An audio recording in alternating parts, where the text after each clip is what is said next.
Yo Nakamatachi, revoilà l'empereur. Ça fait un petit moment qu'on ne s'est pas revu et entre-temps beaucoup de révélations ont été réalisées dans One Piece. Je pense que tout comme moi, vous êtes très hypé à l'idée d'en connaître plus sur les mystères de One Piece. En attendant, quoi de mieux que d'imaginer des théories. Et justement, j'en ai une à vous proposer, qui me reste en tête depuis un moment. Cette théorie concerne le gouvernement mondial, et particulièrement ses origines. Sache que si tu souhaites me soutenir, n'hésite pas à t'abonner, à liker et à partager cette vidéo. C'est parti. Cette théorie tient ses origines d'un discours qui a profondément marqué les lecteurs, dont moi. Le discours de Doflamingo à Marineford, au sujet de la justice. Du fait qu'on en ait appris plus tard que Doflamingo est un ancien dragon céleste, et qu'il est au courant de nombreux secrets, il va de soi que le message de ce discours est extrêmement important dans l'univers de One Piece. Déjà premièrement, quelque chose me frappe dans ce passage. Les pirates sont le mal, la marine est juste, ces visions changent aussi souvent qu'il y a de vagues. Là, on comprend très bien que selon les époques, le monde n'a pas la même vision de la marine et de la piraterie. On parle de bien et de mal, mais on peut aussi supposer que selon les périodes, les pirates soient plus appréciés que la marine par la société. Après tout, l'idée de parcourir librement la mer et de vivre en dehors des lois était très fantasmée lors de l'âge d'or de la piraterie au XVIIe siècle. De même dans One Piece, la recherche du trésor de Goldie Roger a entraîné une énorme vague de piraterie dans le monde. On pourrait voir le discours de Doflamingo de cette manière, du moins jusqu'à ce que Doflamingo dise ceci. La justice triomphera? Bien sûr que oui, parce que les vainqueurs deviendront la justice. Et pour moi, c'est là que ça me pose problème, vis-à-vis de ce qui a été dit précédemment, car la justice n'existe pas au sein de la piraterie. Du point de vue d'un pirate, il n'y a pas de loi à respecter. Il vit à sa façon, libre et sans contrainte. Il est en marge de toute nation, car il ne veut se soumettre à aucune loi. Dans le fond, le pirate est dans son droit. Les lois ont été créées pour instaurer un ordre, pour permettre à des personnes de pouvoir vivre ensemble. Si le pirate ne veut pas respecter ces lois, c'est sa volonté, son choix personnel. Actuellement, les hommes naissent dans des sociétés déjà bien établies. De ce fait, ils ont intégré dès leur plus jeune âge qu'il faut suivre la loi quoi qu'il advienne. Mais à l'origine, l'homme n'est soumis à aucune loi. C'est avec le temps qu'un monde dans lequel plusieurs états se sont formés et ont imposé leurs lois aux hommes a vu le jour. Dans un état dirigé par un gouvernement, il y a des institutions qui ont pour objectif de défendre la justice, comme la police et les tribunaux par exemple. Mais dans le monde de la piraterie, il n'y a pas d'institution pour faire régner l'ordre. Les pirates se défendent toujours par soi-même. Pour rejoindre le discours de Doflamingo,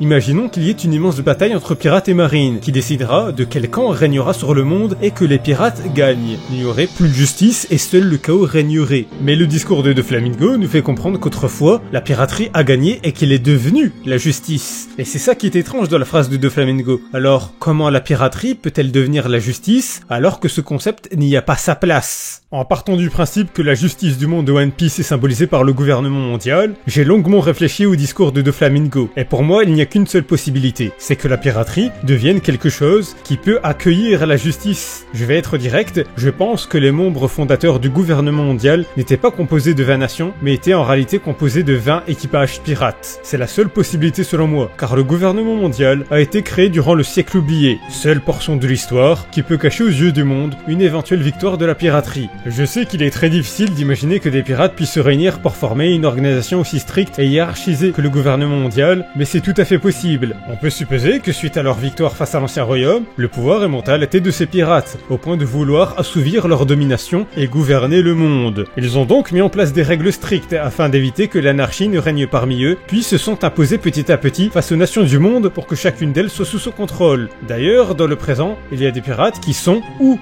qui ont été à la tête d'une nation ou même d'une organisation très structurée. Big Mom est à la tête d'un royaume qu'elle a elle-même fondé. Kaido est à la tête de Wano Kuni aux côtés de Orochi. Barbe Noire est lui-même appelé amiral par son équipage. Et surtout, ne l'oublions pas, Doflamingo, qui est à l'origine de ce récit, a été roi de Dressrosa. Comme quoi, il y a une volonté d'instaurer un nouvel ordre chez les plus puissants pirates. Ainsi, par cette hypothèse, on peut aussi supposer qu'à l'origine, les Nefertari est aussi un équipage pirate, et que pour une raison inconnue, suite à leur victoire face à l'ancien royaume, ils aient préféré se retirer et s'isoler sur une île désertique. Cette même île qui deviendra par la suite le royaume d'Alabasta. Le plus important, si ce secret s'avère vrai, et que si on déduit que des pirates se soient formés pour devenir le gouvernement mondial, on peut en déduire que les habitants de l'ancien royaume soient devenus soit des pirates, soit les esclaves des dragons célestes. On aurait donc une inversion des rôles de chacun des camps. Ainsi, par cette tournure, on peut imaginer que des pirates soient devenus la justice. Ils ont par la suite réécrit l'histoire, au point d'y avoir effacé toute trace des événements et caché au monde entier que les dragons célestes soient à l'origine des pirates. Pirates qu'ils méprisent et qu'ils n'ont de cesse de persécuter via la marine. Ainsi, on y verrait une énorme d'hypocrisie provenant du gouvernement mondial et de ceux qui se trouvent à sa tête. Cela pourrait expliquer l'attitude du Gorosei,